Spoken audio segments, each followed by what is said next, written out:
Mesdames et messieurs, ici Chage et on se retrouve sur la chaîne Serial Chage le Phoenix pour parler rapidement de Berserk. Parce que j'ai pas envie de faire une review de Berserk comme ça, parce que je me dis que, en fait, les reviews de Berserk, ça demanderait déjà le fait que je retravaille un petit peu l'œuvre, enfin que je me replonge vraiment dedans et que je saisisse tous les enjeux, parce qu'il y a à lire comme ça, essayer d'avoir toutes les ficelles en tête pour justement vous proposer un contenu un petit peu plus analytique, mais en fait avec justement les deux nouveaux chapitres qui sont apparus, alors on peut déjà se poser des questions quant à la suite véritable de Berserk. Est-ce que c'est digne justement de Miura? Et déjà, de toute façon, c'est ses assistants, c'est le choix de la production. Je pense que Miura, il devait être d'accord avec ce choix, donc en soi, ce n'est pas un problème en soi, mais c'est juste, est-ce que c'est à la hauteur? C'est la question qu'on peut se poser avec justement ces deux nouveaux chapitres. Et bien sûr, là je vais vous montrer rapidement quelques images. Franchement, ça fait le taf. Ça ressemble énormément au style de Miura, en même temps c'était ses assistants. Bien sûr, au niveau des visages et tout, on peut remarquer qu'il y a quelque chose qui pêche un petit peu. Enfin, tu sens que c'est pas Miura, il y a même... tu vois, ce genre d'expression qui... Tu sais très bien que si c'était Miura qui les avait faites, bah, elles auraient été beaucoup plus marquantes. Mais en soi, voilà, l'histoire continue et c'est pas dérangeant. C'est franchement pas dérangeant. Enfin, franchement, si tu me le dis pas... Alors, ça aurait été juste au bout de quelques chapitres que je me serais dit, hey, il s'est passé un truc bizarre, non, tu vois, en lisant le tome en entier. Mais là, en vrai, ils ont fait un bon taf. Mais pourquoi je vous fais cette vidéo? Parce que j'ai quelques inquiétudes quant au fait que Berserk, ça prenne une autre direction, mais surtout en termes de scénario. Et pour vous expliquer ça, c'est que en fait, jusque-là, Berserk, en fait, on était dans un moment assez doux. En fait, il se passait pas énormément de choses, dans le sens où il n'y avait pas beaucoup d'action. Pourquoi? Parce qu'on était dans une phase de reconstruction de Casca. Et je trouve que même étrangement, ça s'est bien terminé, Berserk, au moment où Miura il est décédé, parce que l'histoire elle avait atteint une certaine conclusion. Parce que voir Casca aller mieux, c'était quelque chose qu'on attendait depuis le début. C'est vrai que cette vidéo-là, elle est plutôt réservée aux gens qui lisent Berserk depuis longtemps, enfin qui suivent vraiment l'apparition. Mais donc, là, ce que je trouve peut-être problématique, c'est qu'on a eu deux chapitres qui quand même sont des chapitres d'action. En même temps, c'était sûr que ça allait partir dans de l'action pure et dure, tu vois.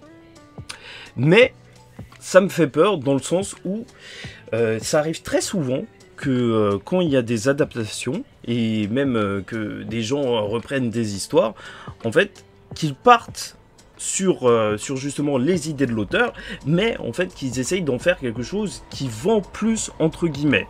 Pas forcément dans cette volonté, peut-être même qu'ils s'en rendent pas compte, mais pour te prendre un exemple simple, c'est un petit peu Game of Thrones, voilà. Game of Thrones, qu'est-ce qui s'est passé? Ils ont adapté les 5-6 premières saisons avec un rythme assez lent, tu vois, de l'intrigue qui se développait dans tous les sens et tout, pour avoir vraiment des nœuds scénaristiques avec justement des intrigues politiques et tout, qui ont fait le succès de Game of Thrones.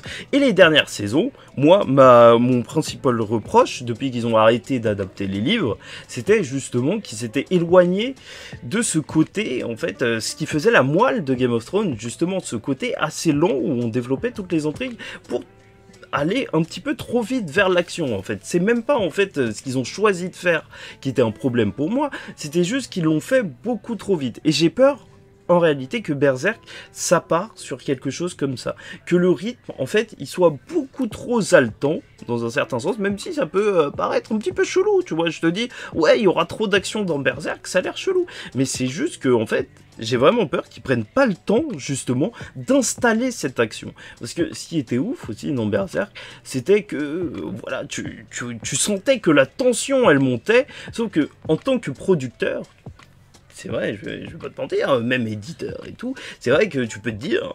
Bah c'est vrai que ça va vendre plus si on passe directement au moment où ils se foutent sur la gueule et où tout le monde se tabasse. Sauf que si on fait que ça peut être compliqué, tu vois, il faut du développement en dessous, sinon, en fait, tu perds ce qui fait, en fait, la moelle de l'histoire. Donc voilà, ces 2 chapitres pleins d'action, je trouve que c'est normal, mais ça me fait assez peur pour la suite de Berserk, vraiment à ce niveau-là. Je sais que c'est une critique qui peut paraître très particulière, hein. Je sais pas si beaucoup de gens seront réceptifs à ce que je vais dire, mais vraiment, ça arrive souvent, vraiment pensez à Game of Thrones. Ça s'est passé comme ça. Le truc, c'est que dès que c'était les réals qui étaient de la série, qui ont été aux commandes, ils sont allés full dans l'action et tout. Un truc qui plaît en théorie, qui fait vendre en théorie. Sauf qu'il faut prendre le temps de se poser. Et là, ça va tellement vite comparé à ce qu'on était en train de vivre dans Berserk. Surtout que Berserk, c'est très contemplatif. J'espère qu'on va pas perdre ce côté de Berserk. Et voilà, c'est tout ce que j'ai à dire en fait sur les 2 derniers chapitres. Parce qu'en soi, c'est une réaction normale de Guts de voir Griffith et justement lui foncer dessus, tu vois. Il va pas juste rester comme ça, lui serrer la patte et tout, et sourire.